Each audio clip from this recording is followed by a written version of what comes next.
Hey guys, Scott here, and today I wanted to talk about a subject that I've felt for a while, and if I feel like Dead by Daylight's community is one of the most selfish game communities I've ever been a part of.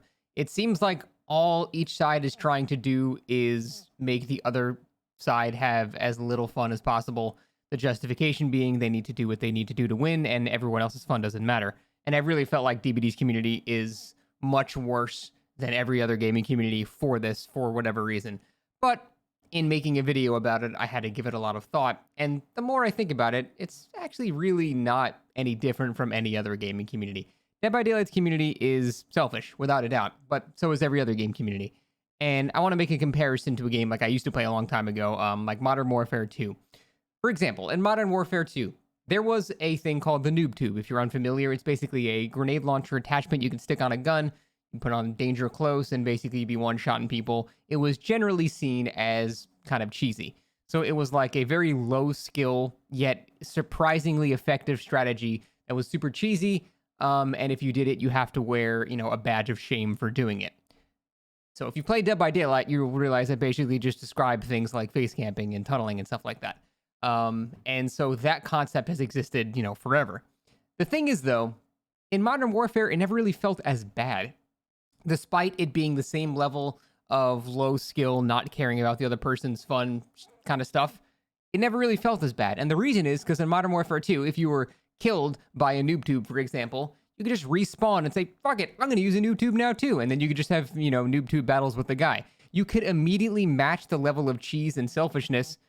As soon as you died and respawned, you could just change your build immediately.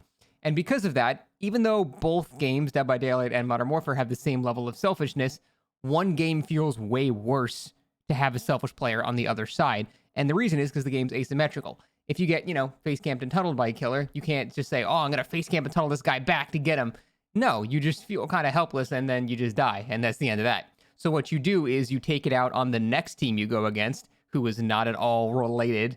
And then you have this cycle of people being little shitters. It would be like if I died to a noob tube in Modern Warfare, left the lobby, rejoined a new lobby, and then I just started noob tubing everyone else because fuck that other guy from the other game. When you put it in context like that, you're just like, what? That doesn't make any sense. Why would I do that? But because DBD is asymmetrical, the feeling of selfishness can feel way more amplified compared to any other games that might have like the same level of it. I think that's probably the main reason for it. But there's other reasons too. There's like the whole matchmaking issue. Because matchmaking doesn't work, and if you're still one of the few people on high MMR copium that thinks you're going against all comp teams every game, please, we love you. Contact us. We can get you help. But because matchmaking is so just completely out of nowhere, there is the very real justification of, well, I need to over-prepare for my matches. It's not like Modern Warfare, for example, where I can change my perks mid-match. If I get into a lobby versus super sweaty nurse and I'm just running, deja vu and just random meme perks and stuff like that, I'm going to get my ass beat.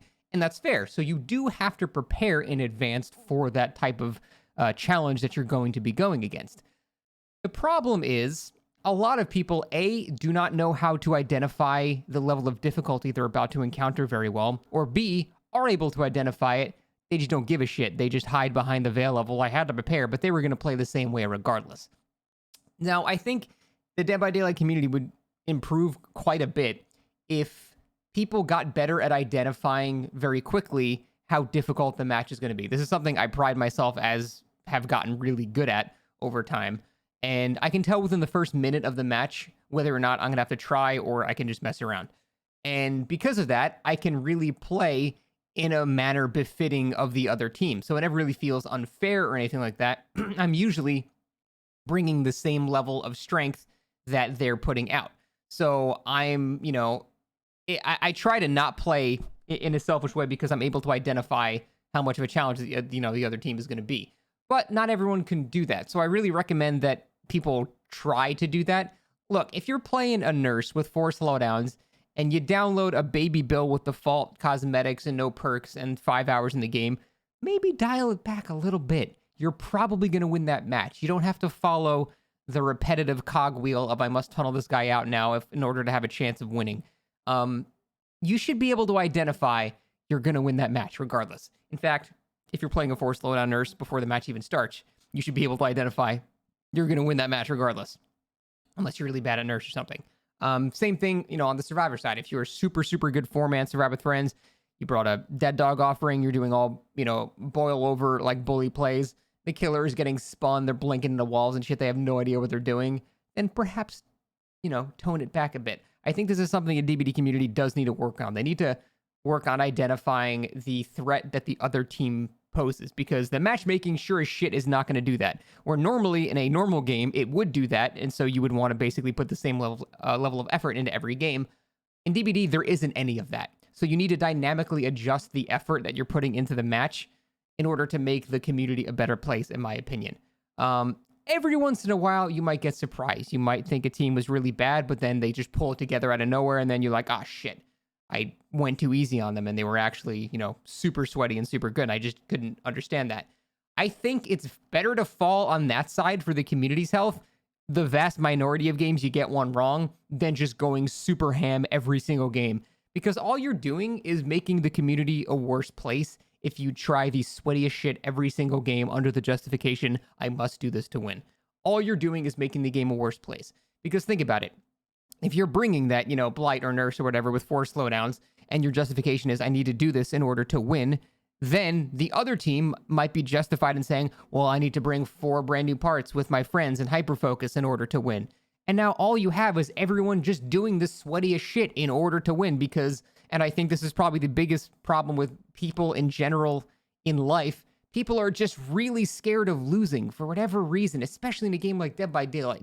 If you're in a tournament or whatever, fine, of course that matters, but people are so terrified of losing in this game in particular. I've never seen anything quite like it. It is insane how far people will go through mental gymnastics and actually at a detriment to their own fun in order to still win the game. So I think people need to identify the skill level of the people that they're going against better, and people need to embrace the fact that losing is okay. In fact, if you're winning every single match, that's not right. You're not supposed to be winning every match. That indicates you're probably bullying the shit out of people that are worse than you most of the time. If you have even a 90% win rate, that's not even as high as some streamers that get like 99% win rate. Even a 90% win rate, you have to understand that means that something is not right here. A good matchmaking system is going to push you to a 50, 60% if you're really good at the game win rate. If you're winning 90, 95% of the time, something ain't working right. So I think it's up to the community to try to, improve that ourselves, I guess, by modifying how we play mid-match, depending on the difficulty of the people that we're going against. But it's a tall order. Is it ever going to happen? No. Basically, in a nutshell, is DBD's community more selfish than others? No, it's not. But the asymmetrical nature of it and the fact that matchmaking does not work amplifies the effect of selfishness to make it feel worse. That's it. Thanks for watching.